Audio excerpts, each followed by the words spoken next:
My brother came home with a baby and said he needed me to lie. I answered the knock and my brother stood on my porch holding a squirming, tiny human like it was a prop. He said he needed me to lie. He walked in like he owned the place, like my couch was his staging area. He handed me the baby and sat down like everything was normal. He told me the mother had left it with him at a gas station 3 days ago and disappeared. He said CPS would take the baby if we didn't claim it as our own for 24 hours. He asked me to sign hospital paperwork that morning, saying the baby had been in my care. He said it was temporary, just a paper to keep the state from stepping in while he sorted things. My first thought was that he was using another crisis to mooch. He'd lived rent-free in my guest room for months, borrowing money, breaking promises, leaving late rent notes. He said he was sober now, that rehab had worked and he'd been clean for 3 weeks. He kept saying please like it was a prayer and not a favor he expected to cash later. I looked at the baby and the baby looked at me and I felt a small panic. Everything in my head said, walk away, call the cops, let the state do its job. He told a story about a man who had been stalking the mother, about threats, about fights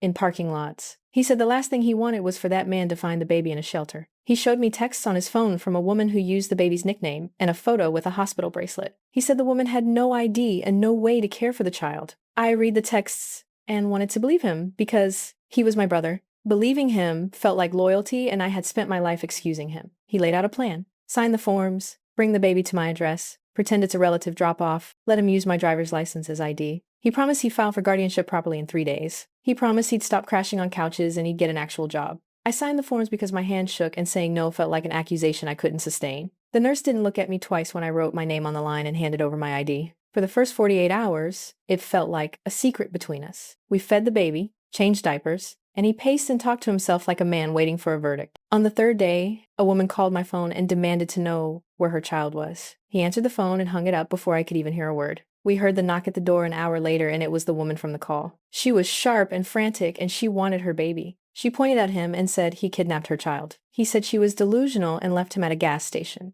She asked for a DNA test and started crying because she said it wasn't a joke. He laughed nervously and told her to calm down. A social worker arrived before the afternoon was over. She asked questions and wrote things down and kept looking at us like she couldn't reconcile our story. Then the police showed up. A detective asked for basic details and I realized I had nothing factual to give them except a signature on a hospital form. They explained that whenever a baby is claimed by someone who isn't listed as the mother or the father, a paternity test or DNA comparison is standard. He said he trusted me to lie about temporary custody to save the baby. The detective said they'd start with a simple cheek swab. He said it would be fast, but that the results would end whatever story we were trying to sell. He stared at my brother while the officers boxed up the baby carrier and asked him again where he'd found the infant. My brother's voice changed. He said something about a woman he dated briefly and a fight. I lied first. I told the detective the mother had left and that I had the baby because someone needed to care for it. The detective took my statement and took a swab from the baby and a swab from me. He took a swab from my brother too, but I could tell the result everyone wanted was mine. That night, my brother drank 2 beers and watched reruns while I paced the kitchen. He tried to be casual about it, but he kept checking his phone like he was waiting for somebody to text yes. The lab called 2 days later and asked if I could come in. They had a nav packet and a body language that felt like a final exam. They told me the test was routine and asked me to wait in a small room. My brother sat across from me and said he told the truth when they asked where the baby came from. When the technician came back, she had a printout in her hand and she didn't smile. She told us the results were processed and they needed to notify the department. The DNA didn't match me. It didn't match my brother either in the way the technician expected when 2 adults both swabbed and a baby swab was compared. They explained that the baby's genetic markers matched a close relative of mine, not a child I could be the father of. They said the patterns indicated an aunt-nephew relationship the baby was related to me, but not as my child. The room blurred for a second. They asked if I had a brother who'd been with anyone recently, and I suddenly understood the math the lab had given me. The woman who claimed the child was the baby's mother started screaming that she wanted answers, and the detective stepped in and told everyone to calm down. My brother stood up and looked at me, and his face went hot and thin. He admitted then that he had taken the baby from a woman he used to date and that he had told me the baby was abandoned. He said he panicked when she wanted the child back because he'd been threatened by the baby's father, who was violent. He said he thought if I signed the forms, the hospital would give us temporary custody and the father wouldn't track us. He said he needed me to be on the paperwork because he couldn't get on record without alerting the father. The detective said that was not how law worked and that taking a child without consent or a court order was a crime. He said the woman who came forward might be the mother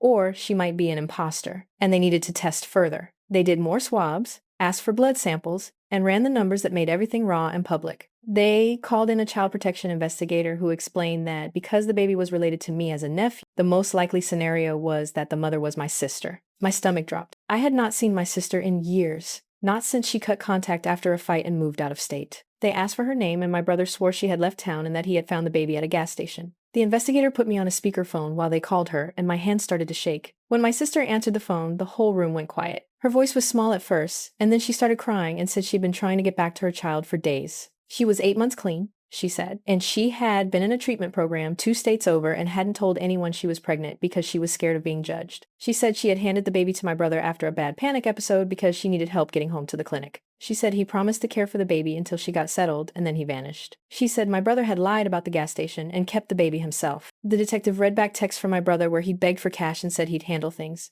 I realized the swabs had only exposed the genetic link, and the rest exposed a different reality. He had taken advantage of my sister's trust. I told the investigator everything I had signed and how I had been convinced my help would keep the baby safe. I said I was sorry, that I had been trying to protect my brother and not thinking about what my sister needed. He told me that lying on hospital forms could become a felony if done to obstruct an investigation. He told me the honest route was the only route now. My brother tried to walk out of the precinct. He tried to make the baby his ticket out of trouble by saying we'd been co-parenting and she had abandoned them both. The detective stopped him and said they were opening charges for kidnapping and interference. My brother looked like someone who had not believed consequences applied to him. The last thing I wanted was my sister to lose custody of her child because I hadn't thought to call her first. I called her on the speaker again and told her I would sign anything, do anything to fix this. She said she didn't know if she wanted me in the child's life after everything, and her voice had a hardness I hadn't heard since we were kids. She thanked me for bringing the baby to the hospital, but she said she felt betrayed by my brother and embarrassed by my silence. They let the baby stay in care with a social worker for the night and told us to come back in the morning to sign transfer papers that would put the child with my sister while investigations continued.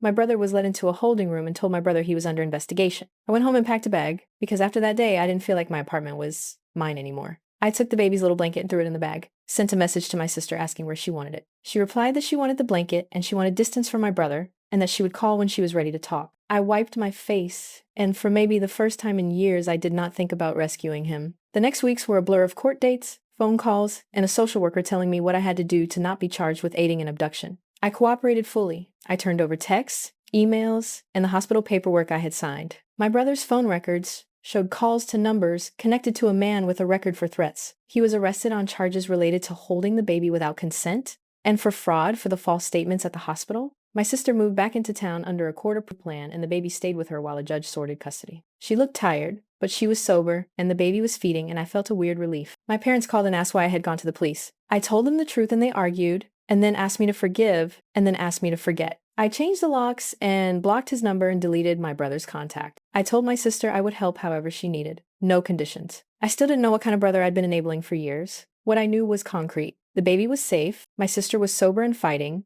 and I had stopped lying for a liar. I changed the locks, and I haven't answered his calls since.